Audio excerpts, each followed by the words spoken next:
പ്രിയപ്പെട്ട വിദ്യാർത്ഥി സുഹൃത്തുക്കളെ, കേരള യൂണിവേഴ്സിറ്റിയുടെ 2026 ബി.എഡ് കോഴ്സുകൾക്കുള്ള അപേക്ഷ ക്ഷണിച്ചിരിക്കുകയാണ്. എങ്ങനെയാണ് അപ്ലൈ ചെയ്യേണ്ടത് എന്നതിനെ കുറിച്ചാണ് നമ്മൾ ഈ വീഡിയോയിൽ പറയുന്നത്. ഇവിടെ ക്ലിക്ക് ഹിയർ എന്നുള്ളതിൽ ക്ലിക്ക് ചെയ്യുക.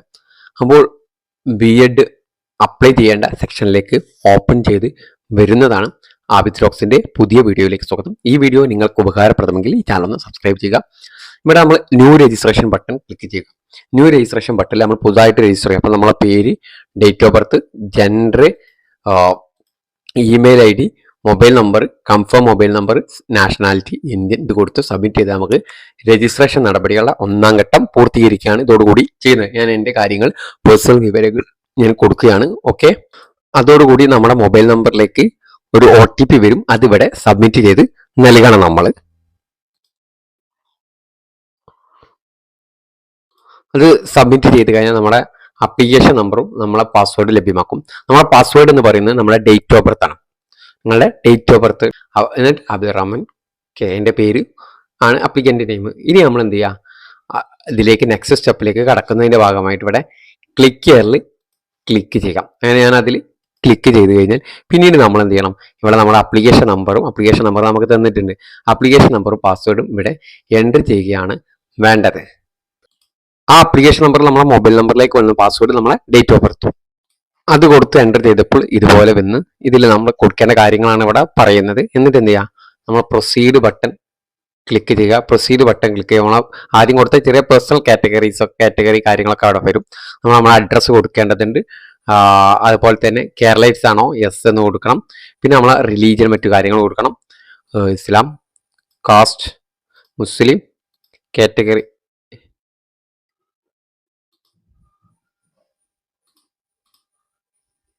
മുസ്ലിംസ്, നോൺ ക്രീമിലിയർ, OBC ആണോ SCBC മുസ്ലിം കാറ്റഗറിയിൽ വരും. OEC ആണോ EWS ആണോ. അവിടെ മുസ്ലിം എന്ന പിന്നെ EWS പ്രസക്തി ഇല്ല. NCCയോ NSS ഉണ്ടോ എന്നുള്ളത്. എനിക്ക് NSS ഉണ്ടെങ്കിൽ യെസ് എന്ന് കൊടുക്കുക. ഡിഫൻസ് കോട്ട ഇല്ല. Department quota, Tamil linguistic minority quota, blind candidates കണ്ണ് കാണാത്ത ആളാണ്, different able and non, reservation nominee not applicable എന്ന് പറഞ്ഞാൽ ലക്ഷദ്വീപ് അതൊക്കെ ആണോ എന്നുള്ളതാണ് ചോദിച്ചത്. എന്നല്ലേ, നമ്മൾ കേരളീസ് അല്ല. Have you represented any sports competition, no എന്ന് കൊടുത്തു. ഇനി ഇതൊക്കെ ഫില്ല് ചെയ്ത് നമ്മൾ save and continue button click ചെയ്യുക. ഇനി നമ്മുടെ അക്കാദമിക് ഡീറ്റെയിൽ, ഡിഗ്രിയുടെ ഡീറ്റെയിൽ കൊടുക്കാനുള്ള ഭാഗമാണ്. നെയിം ഓഫ് യൂണിവേഴ്സിറ്റി, ഞാൻ കാലിക്കറ്റ് യൂണിവേഴ്സിറ്റിയാണ്. സെലക്ട് ചെയ്ത് വർഷമാണ്. ഇയർ ഓഫ് ഡിഗ്രിക്ക് എപ്പോഴാണ് ജോയിൻ ചെയ്ത്. UGയുടെ ടൈപ്പ് ചെയ്ത് ഞാൻ BA ആണ്. BA എക്കണോമിക്സ് ആണ് എൻ്റെ course. BA economics. Number of chance 1. Examination register number കൊടുക്കുക.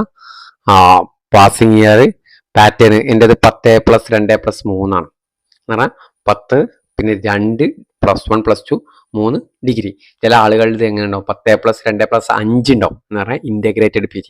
അതല്ലാത്തതുകൊണ്ട് 10+, 2+, 3. പിന്നെ PG ഉണ്ടെങ്കിലാന്ന് നോക്കണം. 10+, 2. Specify your mark system. എനിക്ക് എൻ്റെ മാർക്ക് സിസ്റ്റം അവിടെ കൊടുക്കേണ്ടതുണ്ട്. Do have any post graduation, yes എന്ന് കൊടുക്കാം. ഓക്കെ, നമ്മളവിടെ ഇയർ കൊടുക്കുമ്പോഴാണ് മാർക്ക് ലിസ്റ്റ് വരെ. എനിക്ക് മാർക്ക് ലിസ്റ്റ് ആണ്. ഓക്കെ, അപ്പോൾ എന്നിട്ട് നമ്മൾ എന്ത് ചെയ്യുക, നമ്മുടെ മാർക്ക് ഓരോ വിഭാഗത്തിലെ മാർക്ക്, ഞാൻ എൻ്റെ മാർക്ക് കൊടുത്തു. ഗ്രേഡിംഗ് സിസ്റ്റം ഉള്ളവർക്ക് അവിടെ ഗ്രേഡിംഗ് സിസ്റ്റം ഓപ്ഷൻ വരും. ഗ്രേഡിംഗ് കേരളത്തിൽ സ്റ്റാർട്ട് ചെയ്യുന്നതിന് മുമ്പുള്ള പാർട്ടാണ് ഞാനൊക്കെ ഉള്ളത്. ഓക്കെ, ഡിഗ്രിക്ക്. അപ്പോൾ നമ്മുടെ സെക്കൻഡ് ലാംഗ്വേജ് എൻ്റെത് അറബിക്, എക്കണോമിക്സ് ആണ് എൻ്റെ മെയിൻ. ഇനി ഇതിൽ ചിലപ്പോൾ ചില സബ്ജക്റ്റുകൾ മറ്റു യൂണിവേഴ്സിറ്റിയിൽ നിന്ന് വന്നാൽ ചിലപ്പോൾ ചില സബ്ജക്റ്റുകളൊന്നും അവിടെ ഉണ്ടാവണമെന്നില്ല. അങ്ങനെയൊക്കെയുള്ള ഇതൊക്കെ ഉണ്ട്. എൻ്റെത് ഒന്ന് ഹിസ്റ്ററിയാണ്. ഹിസ്റ്ററി. 2 political science.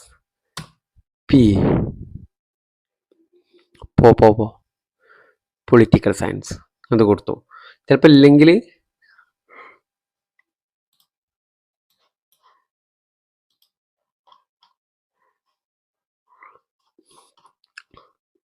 നമ്മളെ സബ്ജക്റ്റുമായി റിലേറ്റ് ചെയ്ത് എഴുതിയാൽ മതി. എൻ്റെ ഹിസ്റ്ററി അല്ല, എൻ്റെ മോഡേൺ ഇന്ത്യൻ ഹിസ്റ്ററിയാണ്.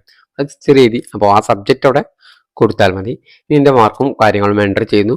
പോസ്റ്റ് ഗ്രാജുവേഷൻ ഉണ്ടെങ്കിൽ യെസ് എന്ന് ഞാൻ കൊടുത്തിട്ടുണ്ട്. അതുകൊണ്ട് PGയുടെ കാര്യങ്ങളും വരും. ഇല്ലെങ്കിൽ അത് വരില്ല. ഏതാണ് നമ്മളെ PG, MA economics, name of university, other. കാരണം ഞാൻ പോണ്ടിച്ചേരി യൂണിവേഴ്സിറ്റിയാണ്. സോ ഇനി ഞാൻ എന്ത് ചെയ്യുക, എൻ്റെ യൂണിവേഴ്സിറ്റിയുടെ പേര്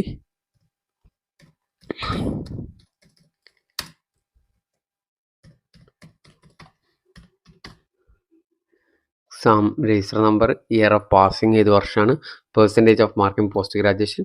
എനിക്ക് 77 മാർക്കുണ്ട്, 77% മാർക്കുണ്ട്. ഈ മാർക്ക് എൻട്രി എന്ന് ഓർത്ത് ചിലപ്പോൾ ഗ്രേഡിംഗ് ആണെങ്കിൽ മാക്സിമം CGPA എന്നുണ്ടാവും. നിങ്ങളുടെ ഗ്രേഡിംഗ് സിസ്റ്റത്തിൽ CGPA മാക്സിമം എത്ര 10 ഉണ്ടാവും, 6 ഉണ്ട്. അപ്പോൾ നിങ്ങളുടെ ഗ്രേഡ് കാർഡ് കണ്ടാൽ മനസ്സിലാവും. ഏറ്റവും ഹയസ്റ്റ് ഗ്രേഡിൻ്റെ ഗ്രേഡ് പോയിന്റ് 10നോട് അടുത്തൊക്കെ ഉണ്ടെങ്കിൽ 10 അതിൻ്റെ മാക്സിമം എന്നുള്ളത്.